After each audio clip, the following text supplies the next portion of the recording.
الحمدللہ رب العالمین والصلاة والسلام علی صادق الوعد الامین اما بعد فاعوذ باللہ من الشیطان الرجیم بسم اللہ الرحمن الرحیم فَإِنْ آمَنُوا بِمِثْلِ مَا آمَنْتُمْ بِهِ فَقَدِ اهْتَدَوْا وَإِنْ تَوَلَّوْا فَإِنَّمَا هُمْ فِي شِقَاقٍ فَسَيَكْفِيكَهُمُ اللَّهُ وَهُوَ السَّمِيعُ الْعَلِيمُ صِبْغَةَ اللَّهِ وَمَنْ أَحْسَنُ مِنَ اللَّهِ صِبْغَةً وَنَحْنُ لَهُ عَابِدُونَ صدق اللہ العظیم ان اللہ وملائکتہ یصلون علی النبی یا ایہا الذین آمنوا صلوا علیہ وسلموا تسلیما اللہم صلی علی سیدنا ومولانا محمد وعلی آل سیدنا ومولانا محمد وبارک وسلم وصلی علیہ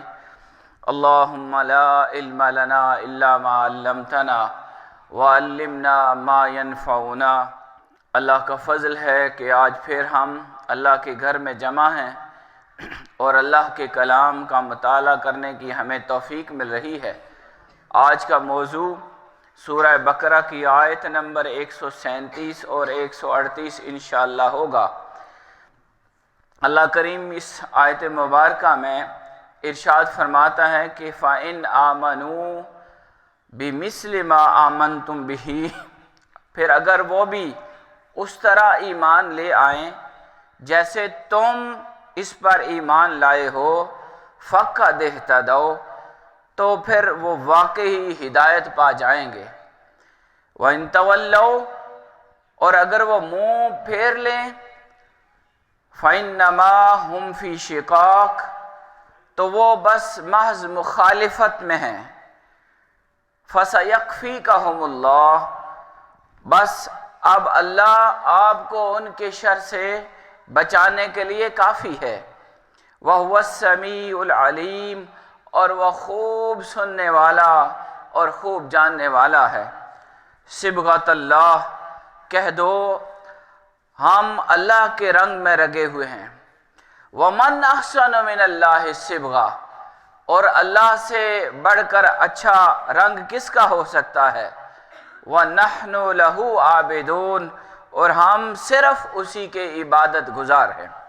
حاضرین گرامی، ان دو آیات سے قبل ہم نے آیت نمبر 136 کے اندر ایمان کی تفصیل کو پڑھا تھا کہ اللہ کریم نے جو ایمان کی تقاضے اور ایمان کی کیفیت اور ایمان کا طریقہ ہے وہ ہمیں سکھایا ہے، اور اس میں اللہ کریم ارشاد فرماتے ہیں قولوا آمنا باللہ، اے ایمان والو، اے مسلمانوں، تم یہ بولو، تم اپنی زبان سے یہ کہو اور تمہارا دل تمہاری زبان پر گواہ بنے، آمنا باللہ، ہم اللہ پر ایمان لائے، وما انزل الینا، اور جو ہماری طرف نازل ہوا، وما انزل الی ابراہیم و اسماعیل و اسحاق و یعقوب والاسباط وما اوتی موسیٰ و عیسیٰ وما اوتی النبیون من ربہم۔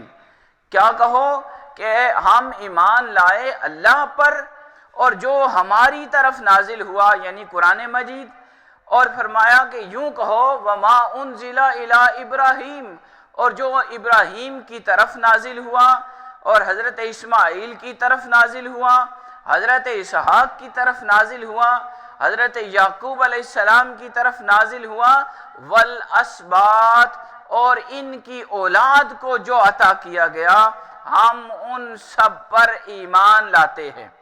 آگے فرمایا وما اوتی موسیٰ، موسیٰ علیہ السلام کو تورات ملی، ہم اس پر بھی ایمان رکھتے ہیں، وعیسیٰ، اور حضرت سیدنا عیسیٰ علیہ السلام کو انجیل ملی، ہم اس پر بھی ایمان رکھتے ہیں، وما اوتی النبیون من ربہم، اور باقی جتنے بھی نبیوں کو ان کے رب کی طرف سے جو کچھ عطا ہوا، ہم ان سب کتابوں، ان سب صحیفوں پر کاملاً ایمان رکھتے ہیں۔ یہ اللہ نے ہمیں ایمان کا طریقہ سکھایا، اور فرمایا یوں کہو لا نفرق بین احد منہم، ہم کسی نبی کے اوپر ایمان لانے میں فرق نہیں کرتے۔ اب یہ اللہ پاک نے ہمیں طریقہ بتایا، مسلمانوں کو کہا ایمان یہ ہے کہ تم سب سے پہلے اللہ پر، اس کے وحدہ لا شریک ہونے کی صفت کے ساتھ ایمان رکھو کہ اس ذات جیسی کوئی اور ذات نہیں، اس کے ساتھ کوئی اور شریک نہیں، وہ لم یلد ولم یولد کی شان رکھنے والا ہمارا رب ہے، ہم اس کی ذات کے ساتھ کسی اور کو نہیں ملاتے۔ یوں اللہ پر خالص توحید کے ساتھ ایمان رکھو، اور پھر جو کچھ اللہ نے سیدنا ابراہیم، سیدنا اسماعیل، سیدنا اسحاق، سیدنا یعقوب اور ان کی اولادوں کو عطا کیا، پھر خصوصی طور پر بنی اسرائیل کے نامور انبیاء حضرت موسیٰ اور حضرت عیسیٰ علیہ السلام کا ذکر کیا کہ ہم ان پر بھی ایمان رکھتے ہیں، اور پھر ہم کسی نبی کے اوپر کوئی شک نہیں کرتے کہ ہم کسی کو مانیں اور کسی کو نہ مانیں۔ ہم ہر نبی پر، اللہ نے جتنے نبی اس دنیا میں بھیجے، جن کو اللہ نے نبوت کا تاج عطا کیا، ان سب پر ہمارا ایمان ہے۔ ہم نے اس بات کو پچھلے جمعہ میں تفصیل کے ساتھ پڑھا، اور اللہ نے ہمیں یہ ایمان کا طریقہ سکھایا، اور آخر میں کہا کہ یوں عرض کرو وَنَحْنُ لَهُ مُسْلِمُونَ، اور ہم صرف اسی کے تابع فرمان ہیں، ہم اسی کے سامنے جھکنے والے ہیں۔ یہ اللہ نے ہمیں ایمان سکھایا، ایمان کا یہ طریقہ سکھایا۔ اس میں بیسیکلی 3 قسم کی باتیں ہیں۔ ایک تو یہ ہے کہ اللہ کی ذات پر ایمان، پھر سب نبیوں پر ایمان، پھر جتنے بھی انبیاء کو کتابیں ملی یا جو صحیفے ملے، ان سب پر ایمان لا کر اللہ کی بارگاہ میں خود کو سر تسلیم خم ہونے کی صفت کے ساتھ اللہ ہی کی بارگاہ میں مسلمان بن کر اور فرما بردار بن کر جھکنے کو، یہ اللہ نے کہا یہ ایمان ہے، یہ ایمان ہے۔ اب اگلی آیت، آج کی آیت آپ سمجھیں گے، اللہ فرماتا ہے فَإِنْ آمَنُوا، اگر وہ ایمان لے آئیں بِمِثْلِ مَا آمَنْتُمْ بِهِ، اس طرح، اس کی مثل جیسے تم ایمان لائے ہو۔ اب اس آیت کو آپ سمجھیں گے تو آپ کو بات سمجھ آئے گی کہ اللہ پر ایمان اس طرح لانا ہے جس طرح اللہ نے ہمیں سکھایا کہ اللہ وحدہ لا شریک، اللہ کی ذات میں کوئی شریک نہیں۔ اب اللہ کہتے ہیں یہ بھی اس طرح ایمان لائیں۔ اب یہودیوں نے، عیسائیوں نے، ان سب نے اللہ کی ذات کے ساتھ اوروں کو شریک کرنا شروع کر دیا تھا۔ حضرت عزیر کو اللہ کا بیٹا یہودیوں نے بنا لیا، اور حضرت عیسیٰ علیہ السلام کے ماننے والے عیسائیوں نے عیسیٰ علیہ السلام کو، حضرت مریم سلام اللہ علیہ کو، وہ اللہ کا حصہ ٹرینٹی کے قائل ہو گئے، 3 خداؤں کے قائل ہوئے۔ اللہ نے کہا یوں نہیں، یہ ایمان نہیں ہے، یہ ایمان قابل قبول نہیں۔ ایمان یوں رکھو کہ ہم اللہ تجھ پر، تیری ذات پر اس طرح ایمان رکھتے ہیں کہ تیری ذات جیسی کوئی اور ذات نہیں، اور تو وحدہ لا شریک ہے، تیری ذات جیسا کوئی نہیں، تیرے ساتھ کوئی شریک نہیں، تیرا کوئی ہمسر نہیں، تیرے برابر کوئی نہیں۔ یہ ایمان کا طریقہ ہے۔ پھر اس کے بعد فرمایا کہ اس طرح فَإِنْ آمَنُوا، اگر یہ عیسائی، یہ یہودی اگر اس طرح ایمان لائیں بِمِثْلِ، اس کے مثل، مَا آمَنْتُمْ بِهِ، جس طرح کہ تم ایمان لائے ہو، اگر تمہارے ایمان جیسا ان کا ایمان ہوا، اور وہ کیسے کہ پھر تمام نبیوں کو ماننا۔ یہ نہیں کہ عیسائی حضرت موسیٰ کا انکار کر دیں اور یہودی حضرت عیسیٰ کا انکار کر دیں، یہ ان کی کتاب کو غلط کہیں، وہ ان کی کتاب کو غلط کہیں، کہا نہیں، ایسے نہیں۔ ایمان لانا ہے تو سب نبیوں پر ایمان لانا ہے، لا نفرق بین احد۔ یہ اے محبوب، اے میرے حبیب، آپ ان کو سکھا دیں۔ یہ جو آپ کے پاس آتے ہیں اور کہتے ہیں ہم ہدایت یافتہ، ہم نے پیچھے اس کو تفصیل سے پڑھا کہ یہودیوں اور عیسائیوں کے اندر یہ ذوم باطل تھا، اور وہ یہ سمجھ کے بیٹھے ہوئے تھے کہ صرف ہم ہی ہدایت پر ہیں۔ اب جو یہودی بنے گا وہ ہدایت حاصل کرے گا، اب جو عیسائیت میں آئے گا وہ ہدایت والا ہوگا۔ تو اللہ نے فرمایا نہیں، یہ بات نہیں ہے، ہدایت اس کو ملے گی کہ جو میرے نبی کے غلاموں جیسا ایمان اپنے اندر لائے گا۔ اب اس کی دل میں، اس کی روح میں ویسا ایمان ہو جیسے کہ میرے حبیب کے غلام ایمان رکھتے ہیں۔ یہاں آقا علیہ السلام نے بے مثل، یہاں اللہ رب العزت نے بے مثل ما آمنتم یہ جمع کا صیغہ استعمال کیا، اور اس کے مخاطبین اول آقا دو عالم صلی اللہ علیہ وسلم کے سچے غلام السابقون الاولون، حضور کے سب صحابہ اس میں شامل ہوئے۔ کہا کہ جیسے آپ ایمان، آپ کے غلام، آپ کے ماننے والے، یہ آپ کے صحابہ، ان جیسا ایمان اگر یہ یہودی لائیں گے تو پھر وہ فقد اہتدوا، وہ واقعی ہی ہدایت یافتہ ہوں گے۔ اب یہاں انڈائریکٹ ہمیں یہ بات بھی سمجھ آتی ہے کہ یہاں اللہ نے ہمارے آقا کے غلاموں کو، ہمارے آقا کے صحابہ کے ایمان کی تصدیق بھی کی، اور یہ مثال بنا دی اور یہ طریقہ سکھا دیا کہ اب ایمان اس کا قبول ہوگا جو میرے نبی کے غلاموں جیسا، میرے نبی کے صحابہ جیسا ایمان لائے گا۔ اب اس کا ایمان، یہ ایمان مثال بن گیا، یہ ماڈل بن گیا، یہ اللہ پاک نے طریقہ سکھا دیا۔ اب اس سے کوئی دائیں بائیں جائے گا تو وہ بھی گمراہ ہوگا، اور اگر بائیں جائے گا تو وہ بھی گمراہ ہوگا۔ اس لیے کہ ہدایت آقا علیہ السلام کی ذات، آپ کے صحابہ، آپ کے اہل بیت کے ساتھ جڑنے میں ہے، اور کوئی طریقہ ہدایت کا نہیں ہے۔ کہا فَإِنْ آمَنُوا، اے حبیب اگر یہ ایمان لائیں بے مثل آمنتم بہی، جیسے آپ کے غلام ایمان لے کر آئے ہیں، فقد اہتدوا، پھر یہ ہدایت والے ہوں گے، پھر ان کی ہدایت کو قبول کیا جائے گا، اور ہدایت ان کو اسی وقت ملے گی۔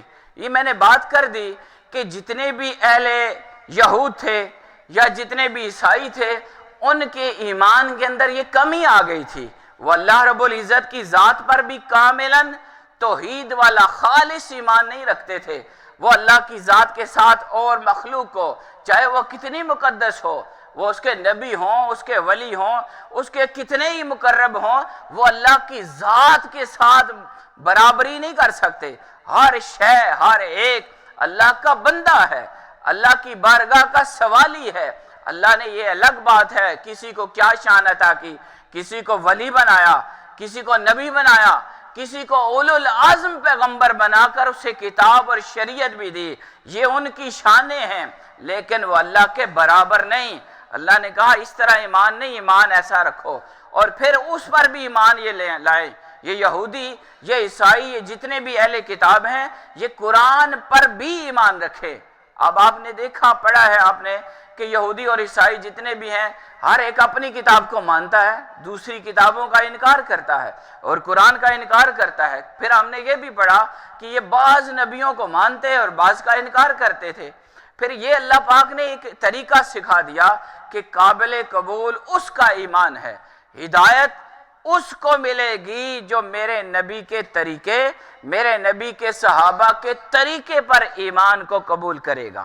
پھر حضور علیہ السلام کو مخاطب کرتے ہوئے اللہ پاک یہ تسلی دیتا ہے، اور یہ اللہ رب العزت یہ آپ کو اور آپ کے صحابہ کو اور مسلمانوں کو یہ تسلی عطا کرتا ہے، اور فرماتا ہے وَإِن تَوَلَّوْا، اور اگر یہ یہودی، یہ عیسائی، یہ سارے اہل کتاب اگر یہ منہ پھیر لیں، ایسے ایمان نہ لائیں جیسے آپ کے ماننے والے ایمان لائے ہیں، اگر ان کا ایمان اس طرح کا ایمان نہ بنا، فَإِنَّمَا هُمْ فِي شِقَاقٍ، تو اس کی وجہ کیا ہے؟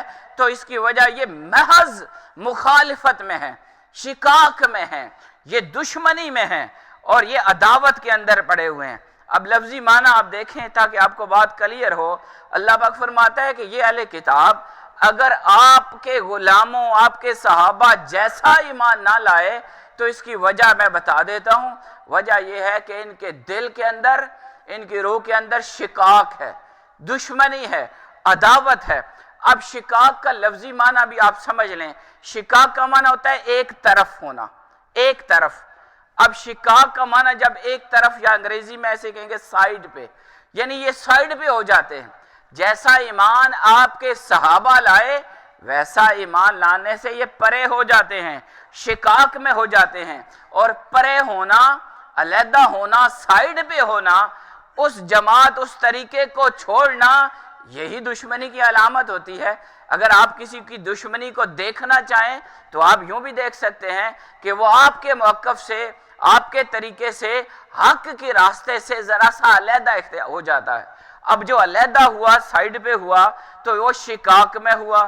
اب جو شقاق میں آ جاتا ہے، یعنی دشمنی میں آ جاتا ہے، اس کے دل میں دشمنی آ گئی، اب اس دشمنی کی وجہ وہ آپ کے سامنے ہے کہ اس کو پتہ ہوتا ہے کہ یہ بندہ حق پہ ہے، یہ دین حق پہ ہے، یہ شریعت حق پہ ہے، یہ بالکل حق ہے، الہامی دین ہے، اس میں کوئی شک کی بات نہیں، لیکن اس کا دل دشمنی پر اتر آتا ہے۔ بس اللہ کہتا ہے کہ اگر یہ فَإِن تَوَلَّوْا، اگر یہ منہ پھیر دیں، نہ آئیں اس راستے پر، تو پھر کیا وجہ ہے؟ فرمایا فَإِنَّمَا هُمْ فِي شِقَاقٍ، یہ تو بس پھر دشمنی کے اندر چلے گئے ہیں اور ان کے دل دشمنی میں ہے۔ اب صحابہ کے لیے، حضور علیہ السلام کے لیے اور سچے اسلام کو ماننے والوں کو اللہ پاک تسلی عطا کرتا ہے۔ اللہ پاک فرماتا ہے فَسَيَكْفِيكَهُمُ اللَّهُ، اللہ آپ کے لیے، اللہ پاک آپ کو گھبرانے کی ضرورت نہیں ہے۔ اللہ پاک فرماتا ہے فَسَيَكْفِيكَهُمُ اللَّهُ، بس اللہ آپ کو ان کے شر سے محفوظ رکھنے کے لیے کافی ہے۔ اب یہ جو اہل کتاب ہیں، یہ جو کفار ہیں، اگر یہ دشمنی پہ اتر آئے ہیں اور ان کے سامنے ہدایت آ چکی ہے لیکن پھر بھی ہدایت قبول نہیں کرتے، تو جانے دیں ان کو، فَسَيَكْفِيكَهُمُ اللَّهُ، بس اللہ آپ کو، حضور کو مخاطب کرتے ہوئے اللہ کریم پوری امت مسلمہ کو یہ تسلی دیتا ہے، یہ خوشخبری دیتا ہے کہ پھر سارے یہودی ایک طرف ہو جائیں، سارے عیسائی ایک طرف ہو جائیں، وہ جتنی چاہے دشمنی کر لیں، کوئی پرواہ نہ کریں، فَسَيَكْفِيكَهُمُ اللَّهُ، اللہ آپ کو ان کے شر سے بچانے کے لیے کافی ہے۔ اب دیکھیں، اسلام کی تاریخ کو دیکھیں، آپ کو یہ پتہ چلے گا کہ جب حضور کے زمانے کے جو یہودی تھے، جو عیسائی تھے، جو نہ ماننے والے تھے، انہوں نے جب یہ طریقہ اختیار کیا تو یہ جو آیت ہے فَسَيَكْفِيكَهُمُ اللَّهُ، بہت غور سے سنیے گا، فَسَيَكْفِيكَهُمُ اللَّهُ، یہ ایک طرح سے ہمارے آقا کی نبوت پر اور اسلام کے سچا دین ہونے پر ایک معجزہ بنی، اور آج تک یہ معجزہ ہے۔ پھر ساری دنیا کے کافر اکٹھے ہوئے، ساری دنیا کے عیسائی، یہودی جمع ہوئے، کل کفار جمع ہو کر بھی ہمارے آقا کے سامنے جیت نہ سکے، ان کو پیچھے نہ کر سکے، آپ کو ہرا نہ سکے، بلکہ اللہ نے اپنے اس وعدے کو پورا کیا۔ فَسَيَكْفِيكَهُمُ اللَّهُ، وہ یہودی جو مدینہ کے رہنے والے تھے، ان کے لیے پھر دو راستے بنے، یا انہیں قتل کیا گیا یا انہیں جلا وطن کر دیا گیا، اور جو رہنا چاہے اس کے لیے یہ سزا بنی کہ اب وہ جزیہ دے گا، ٹیکس دے گا، ہمارے قانون کے مطابق ہمارے تابع فرمان ہو کر اس جگہ پر رہ سکتا ہے، ورنہ اس کے لیے رہنے کی اجازت نہیں۔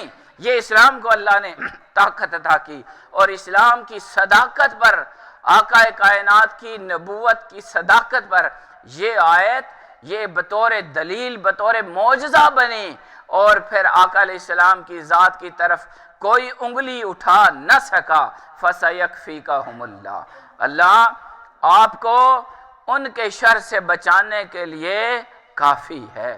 یہاں یہ بات ہم نے بھی سمجھنی ہے، اگر ہم حق پہ ہیں، اگر ہم سچے دین پہ ہیں اور ہمیں ایمان ملا ہوا ہے، ہم اللہ کی ذات پر کامل ایمان رکھتے ہیں اور آقا کے غلاموں کے نقشے قدم پر چلنے والے ہیں، ڈنڈی مارنے والے نہیں، کبھی ادھر کبھی ادھر ایسے نہیں، بلکہ ان کی پیچھے چلنے والے ہیں۔ اگر ہم سچے ہیں اور سچوں کے پیچھے چلنے والے ہیں، ان اللہ مع الصادقین، اللہ سچوں کے ساتھ ہوتا ہے، تو پھر یہ فیض آپ کو بھی ملے گا۔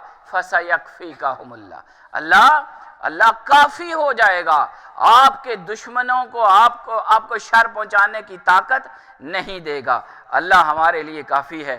یہ ہمارے لیے ایک بہت بڑا ایمان افروز نکتہ بھی ہے، اس بات کو ذہن میں رکھنا چاہیے کہ ہمارے آقا کو پھر اللہ پاک نے دشمنوں کے شر سے محفوظ رکھا اور کوئی آپ کو نقصان نہ پہنچا سکا۔ اب تفسیر مدارک میں آقا علیہ السلام کی یہ جو اللہ پاک نے خصوصی حفاظت عطا کی اللہ نے، اور آپ کو ضمانت، اپنی ضمانت پہ رکھا، اور ساری دنیا مخالف ہونے کے باوجود آپ کو نقصان نہ پہنچا سکی۔ اس کا اظہار صاحب تفسیر مدارک یوں کرتے ہیں، وہ کہتے ہیں کہ زمان من اللہ، یہ جو آیت ہے فَسَيَكْفِيكَهُمُ اللَّهُ، یہ اللہ کی طرف سے یہ ذمہ داری ہے، اللہ نے ضمانت لے لی، اپنے ذمے لے لیا، زمان من اللہ لِإِظْهَارِ رَسُولِهِ عَلَيْهِمْ، اللہ نے یہ اپنے ذمے لے لیا کہ میں اپنے نبی کو ان تمام کفار پر غلبہ عطا کروں گا، میں اپنے نبی کو ان سب مخالفین پر غالب کر دوں گا۔ وَقَدْ أَنْجَزَ وَعْدَهُ، پھر اللہ نے یہ اپنا وعدہ پورا کیا، اور دنیا نے دیکھا کہ اللہ نے اپنے نبی کو تمام کفار پر غلبہ عطا کیا۔ وَأَنْجَزَ وَعْدَهُ بِقَتْلِ بَعْضِهِمْ وَإِجْلَاءِ بَعْضٍ، کیسے اللہ نے وعدہ کیا کہ سارے کافر، سارے یہودی، سارے عیسائی اپنا زور لگاتے رہے، آخرکار اللہ کا فیصلہ، اللہ کا حکم اور اللہ کی مدد نے یہ فیصلہ دیا کہ یا پھر وہ قتل ہوئے یا انہیں مدینہ چھوڑنا پڑا۔ اس طرح اللہ نے اپنا وعدہ پورا کیا۔ فَسَيَكْفِيكَهُمُ اللَّهُ وَهُوَ السَّمِيعُ الْعَلِيمُ، اللہ حضور کو مخاطب کرتے فرماتے ہیں اے نبی، اللہ آپ کے لیے کافی ہے، ان کا شر آپ کو نقصان نہیں دے سکتا، اور وَهُوَ السَّمِيعُ، اور وہ آپ کی ہر دعا کو قبول کرتا ہے، وَهُوَ السَّمِيعُ الْعَلِيمُ، اور وہ آپ کی ہر بات کو جاننے والا ہے۔ اس کا دو طرح سے معنی کیا گیا ہے۔ وَهُوَ السَّمِيعُ الْعَلِيمُ کا معنی اگر ہم آقا علیہ السلام کی نسبت سے کریں تو معنی یہ ہوگا کہ اللہ آپ کو کافی ہے اور ان کا شر آپ کو نقصان نہیں دے سکتا، اللہ آپ کا حامی اور مددگار ہے، اور آپ کی ہر دعا، اللہ آپ کی ہر بات کو سن رہا ہے، اللہ آپ کے ہر عمل کو دیکھ رہا ہے، اور وہ بہت سننے والا اور خوب جاننے والا ہے۔ اگر ہم اس کی نسبت کفار کے عمل کے ساتھ کریں تو اس کا معنی یہ ہے کہ محبوب گھبرانے کی بات نہیں، آپ اللہ کے دین کی تبلیغ کرتے رہیں، راہ حق پر چلتے رہیں، اللہ آپ کے لیے کافی ہے، اور ان سب دشمنوں کا جواب رب خود دے گا۔ فَهُوَ السَّمِيعُ، اور وہ ان کی ساری باتوں کو سن رہا ہے، وَالْعَلِيمُ، اور ان کی ساری باتوں کو جانتا ہے کہ ان کے دل میں کیا ہے، ان کے مکر کیا ہیں۔ اگلی آیت میں اللہ کریم ارشاد فرماتا ہے صبغۃ اللہ، کہہ دو ہم اللہ کے رنگ میں رنگے گئے۔ صبغۃ اللہ، اللہ کا رنگ، یہاں پر مفسرین نے ایک لفظ آمنا کو مقدر مانا ہے، کہتے ہیں کہ یہاں اللہ کریم نے یوں فرمایا کہ کہہ دو آمنا، ہم ایمان لائے اللہ کے رنگ پر، صبغۃ اللہ کے رنگ کو ہم نے مان لیا، اللہ کے رنگ کو ہم نے لے لیا، اللہ کے رنگ میں ہم رنگے گئے۔ وَمَنْ أَحْسَنُ مِنَ اللَّهِ صِبْغًا، اور اللہ کے رنگ سے بہتر کس کا رنگ ہو سکتا ہے؟ کون ہے اللہ سے بہتر رنگ والا؟ وَمَنْ أَحْسَنُ مِنَ اللَّهِ صِبْغًا، اور کس کا رنگ اللہ کے رنگ سے بہتر ہے؟ وَنَحْنُ لَهُ عَابِدُونَ، اور ہم صرف اسی کی عبادت کرتے ہیں، کسی اور کی عبادت نہیں کرتے۔ اب یہاں اس آیت کو سمجھنے کے لیے ایک بات آپ کو سمجھنی ہے کہ جو عیسائیت سے پہلے یہودی پہلے ہوئے ہیں، عیسائیت بعد میں ہوئی۔ موسیٰ علیہ السلام تو رات پہلے تھی اور عیسیٰ علیہ السلام اور انجیل بعد میں ہوئی، تو یہ یہودیوں کی رسم تھی کہ وہ جو بھی یہودی مذہب قبول کرتا، یہودیت میں داخل ہوتا، اس کو غسل دیتے اور اس کے اوپر ایک رنگ ڈالتے، اور پھر کہتے جی کہ اب اس نے غسل کر لیا، اب اس کے اوپر یہ یہودیت کا رنگ چڑھ گیا، اب اس کے سارے گناہ دھل گئے، اب اس کے کوئی گناہ باقی نہیں بچے، اب یہ نئے رنگ میں رنگا گیا ہے۔ اس کے بعد جب یہ یہودیت کے بعد عیسائیت آئی، عیسیٰ علیہ السلام کا زمانہ آیا، تو عیسائیوں نے بھی ان کی یہ رسم لے لی، اور جو بھی نیا مذہب عیسائیت قبول کرتا تو اس کو بھی وہ اسی طرح غسل دیتے، یا ان کے ہاں جو بچہ پیدا ہوتا تو 7 دن کے بعد وہ اس کو ایک رنگ ڈال کے اس بچے کو اس میں غسل کرتے، اور اس طرح یہ اس کو استباغ کہتے ہیں یا بپتسمہ کہتے ہیں، یہ ایک رسم انہوں نے بنا لی تھی، اور وہ یوں گمان کرنے لگ پڑتے ہیں کہ اب یہ بچہ یا جو نیا عیسائی بنا ہے اب یہ گناہوں سے پاک ہو گیا، اب زندگی بھر یہ جو بھی کرے گا اس کے اوپر کوئی ذمہ داری نہیں آئے گی۔ اللہ پاک نے اس کا رد کیا اور اس کا جواب دیا، کہا یہودیوں یہ جو تم نے رسم بنائی کہ تم نے لوگوں کو غسل دے کر رنگ ڈال کر کہا جی اب یہودیت کا رنگ چڑھ گیا، اب گناہوں سے پاک، عیسائی کہنے لگے اب یہ بچہ گناہوں سے پاک، جو عیسائی میں آئے گا وہ اس سے پاک، کہا یہ کون سا رنگ ہے، اس سے کیسے پاکیزگی حاصل ہوتی ہے؟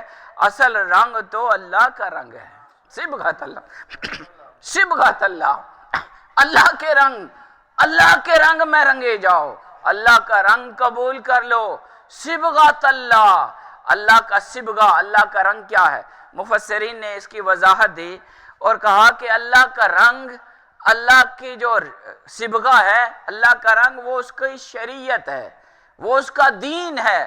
اب دیکھیں کہ جو بندہ دین اسلام کو قبول کرتا ہے، اسلام کے اندر آ جاتا ہے اور اسلام کو اپنے من میں بسا لیتا ہے، اب اس کے اندر بھی ایک طرح سے رنگ چڑھ جاتا ہے، اسلام کا رنگ، دین کا رنگ، یہ اللہ اس کو کہتا ہے صبغۃ اللہ۔ وہ کون سا رنگ ہے کہ رنگ ڈال کر کسی کو نہلا دو، کہو جی یہ اس کا رنگ چڑھ گیا اور اب یہ گناہوں سے پاک ہو گیا؟ نہیں نہیں، یہ رنگ نہیں، اصل ہے تو رنگ مولا کا رنگ ہے۔ اور وہ رنگ کیا ہے؟ وہ یہ والا رنگ نہیں ہے کہ آپ کسی کو رنگ کے اندر ڈال کے اور اس کو غسل دے دیں، بلکہ وہ روح کے اندر جاتا ہے، جو اللہ کو وحدہ لا شریک مانتا ہے، اللہ کی توحید کا قائل ہوتا ہے اور سجدہ رب کی بارگاہ میں کرتا ہے، اور پھر دل میں آقا کائنات کی محبت کو بساتا ہے، تو پھر اس کے اوپر اسلام کا رنگ چڑھتا ہے۔ اب اسلام کا رنگ کیا ہے؟ آپ اس بات کو سمجھنے سے پہلے ذرا یہ بھی ذہن میں رکھ لیں کہ جو یہ رنگائی کا پروسیس ہوتا ہے یہ کیسے ہوتا ہے۔ رنگائی کہیں بھی کسی جگہ بھی تو اس کا رنگ، ایک تو رنگ چاہیے ہوتا ہے تب رنگائی ہوگی، پھر رنگ کرنے والا بھی چاہیے ہوتا ہے جو رنگ کرے، پھر اگلا یہ ہوتا ہے کہ رنگ کو پکا کرنے والا وہ بھی چاہیے ہوتا ہے، پکائی ہو جائے، رنگ پکا ہو جائے، یہ بھی ایک پروسیس ہے رنگ کا، اور پھر آخر میں جس کے اوپر آپ نے رنگ چڑھانا ہے وہ بھی چاہیے ہوتا ہے۔ تو اب دیکھیں اس میں کیا رنگ ہے، اللہ پاک جو فرماتا ہے صبغۃ اللہ، اللہ کا رنگ، اللہ کے رنگ میں اپنے آپ کو رنگ لو، یا تم یہ لوگوں کو بتاؤ کہ ہمیں کسی اور رنگ کی ضرورت نہیں ہے، ہم تو اللہ کے رنگ میں، اللہ کی شریعت میں، اللہ کے دین کے رنگ میں رنگے جا چکے ہیں۔ اب یہاں آپ دیکھیں کہ جو رنگ ہے وہ کیا ہے؟ وہ رنگ اسلام کا ہے، وہ رنگ دین کا ہے، اور رنگ بنانے والا کون ہے؟ اللہ۔ یہ اسلام ہمیں کس نے دیا ہے؟ اللہ۔ یہ دین کس نے دیا ہے؟ اللہ۔ یہ ایک نقطہ بڑا ذہن میں رکھیں، ہمارے ہاں جہالت کی وجہ سے اور دین سے دوری کی وجہ سے اب جو بندہ دین کی بات کرے، اسلام کی بات کرے، اللہ کے رنگ کی بات کرے تو اس کو کہا جاتا ہے یہ ملا ہے، یہ مولوی ہے، اور جو اللہ کے دین سے دوری کی بات کرے اور اللہ سے دوری کی طرف لے کے جائے اور شیطان اور گناہ والا طریقہ خود بھی اختیار کرے اور دوسروں کو بھی اسی ڈھکوسلے کے اندر فٹ رکھے، اس کو کہتے ہیں اے فقیر ہے جی۔ واہ واہ سبحان اللہ، کیا فقر کی ہم نے نشانیاں، کیا کرائیٹیریا ہے، کیا معیار ہے۔ اللہ کہتا ہے یہ معیار نہیں، معیار یہ ہے کہ اسلام، یہ رنگ ہے اللہ کا، اللہ کا رنگ اسلام ہے، اور اس رنگ کو بنانے والا خود رب کائنات ہے، اور فرمایا پھر اس رنگ کو پکا کرنے والا، اس رنگ کو جمانے والا میرا حبیب محمد مصطفیٰ۔ اور پھر اے امتی، اب اگر تو اپنے اس رنگ کو لینا چاہتا ہے، اس رنگ کو قبول کرنا چاہتا ہے تو یہ قرآن یہ ساری تجھے رنگ دے گی۔ اب دیکھیں، اب جو بندہ اس قرآن کے ساتھ جڑتا ہے کیا وہ رنگا نہیں جاتا؟ دنیا بھی رنگی جاتی ہے، آخرت بھی رنگی جاتی ہے۔ دیکھیں یہ آپ نے سنا ہے کہ اگر جو بندہ قرآن حفظ کرتا ہے تو وہ اپنے گھر کے 10 ایسے افراد کو دوزخ کی آگ سے بچائے گا جس کے اوپر جہنم واجب ہو چکی ہوگی۔ کیسا اللہ کا رنگ ہے؟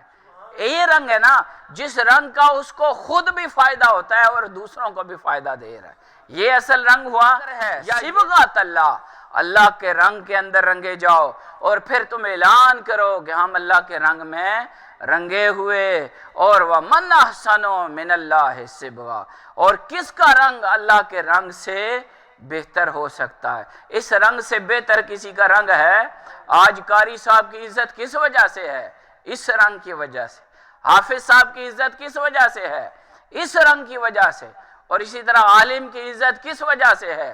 اللہ کے ذکر، اللہ کے نور، اللہ کی یاد، قرآن، سرکار کی غلامی میں آ کر، یہ اللہ کا رنگ ہے، اور اس رنگ کو اختیار کرنا ہے، اور یہ پھر ہماری علامت بنے گی کہ کون اللہ کے رنگ میں، رحمان کے رنگ میں رنگا ہوا ہے اور کون شیطان کے رنگ میں رنگا ہوا ہے۔ یہ فرق اللہ بتا رہا ہے، اور یہاں یہ ایک طرح سے ان کا جواب بھی ہے، ان کا رد بھی ہے۔ اللہ کہتا ہے کہ یہ رنگ تقویٰ کا رنگ، اخلاق کا رنگ، ایمان کا رنگ، مسکینی کا رنگ، محبت کا رنگ، اللہ کی یاد کا رنگ۔ دیکھیں آج ہمارے بابا جی کو یہ جو شان عزت ملی، یہ رنگا گیا، اس رنگ میں یہاں پر یہ رنگ جمع، یہ کس وجہ سے؟ صرف اللہ کے ذکر کی وجہ سے، کوئی اور دوسرا طریقہ نہیں تھا۔ اللہ کی یاد، اس رنگ نے اب ساری مورت کو رنگ دیا، ہر چیز کو رنگ دیا۔ اللہ کہتا ہے مقابلہ کر کے دیکھو، وَمَنْ أَحْسَنُ مِنَ اللَّهِ صِبْغًا، اس سے اچھا کوئی رنگ ہے؟ کوئی اور رنگ نہیں۔ اور کہہ دو وَنَحْنُ لَهُ عَابِدُونَ، اور ہم صرف اسی کی عبادت کرنے والے ہیں۔ آپ کو یہ بات بھی بتانا ہے کہ یہاں میاں محمد صاحب، انہوں نے بھی اس بات کو، اس رنگ کو بیان کیا، اور اس کو انہوں نے کیسے کہا تھا کہ درد منداں دے درد محمد دین گواہی حالوں، جس پلے پھل بدے ہومن خوشبو دین رومالوں۔ کیا فرماتے ہیں کہ یہ رنگ جس کے اندر آ جاتا ہے کہ اگر اس کو اللہ کی محبت کا اور اللہ کی یاد کا رنگ مل جاتا ہے، اور اللہ سے تعلق کا رنگ مل جاتا ہے، دین کا رنگ مل جاتا ہے، شریعت کا طریقہ مل جاتا ہے، تو پھر اس سے اچھا رنگ تو ہو ہی نہیں سکتا۔ پھر آپ دیکھو گے کہ جب تم اس کے پاس بھی بیٹھو گے نا، تو تمہیں بتانا نہیں پڑے گا کسی کو کہ یہ اللہ کا ولی ہے، بلکہ ان کی خوشبو، ان کا طریقہ اور ان کی جو نظر ہے وہ تمہیں احساس دلائے گی کہ اس بندے، اس مرد مجاہد کے اندر، اس اللہ کے ولی کے اندر اللہ کی محبت کا رنگ رچا بسا ہوا ہے، رنگ رچا بسا، رنگ رچا۔ اب دیکھیں، اب اس رنگ کو ہم نے اختیار کرنا ہے، اسی لیے سرکار علیہ السلام نے ایک نشانی بھی بتائی ہے۔ جس کے پاس یہ رنگ ہوتا ہے اس کی نشانی کیا ہوتی ہے؟ ایک تو میاں صاحب نے کہا نا کہ درد منداں دے درد محمد دین گواہی حالوں، جس پلے پھل بدے ہون خوشبو دین رمالوں۔ بتانا نہیں پڑتا کہ اس پلے کے اندر، اس کپڑے کے اندر پھول باندھے ہوئے ہیں، بلکہ خوشبو نکل نکل کر بتا رہی ہوتی ہے۔ اب آپ بندے کے اندر فرق کر سکتے ہیں۔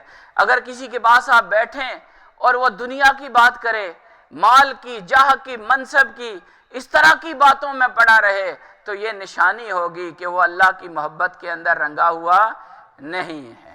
اور سرکار نے بتایا کہ اگر تم دیکھنا چاہو کہ اس کے اوپر اللہ کی محبت کا، صبغۃ اللہ کا فیض اس کے پاس ہے یا نہیں، تو بس یہ نشانی ہے اذا رؤوا ذکر اللہ، جب تم اس کو دیکھو تو تمہارے دل میں اللہ کی یاد آ جائے، یہ اللہ کی محبت کا رنگ ہے۔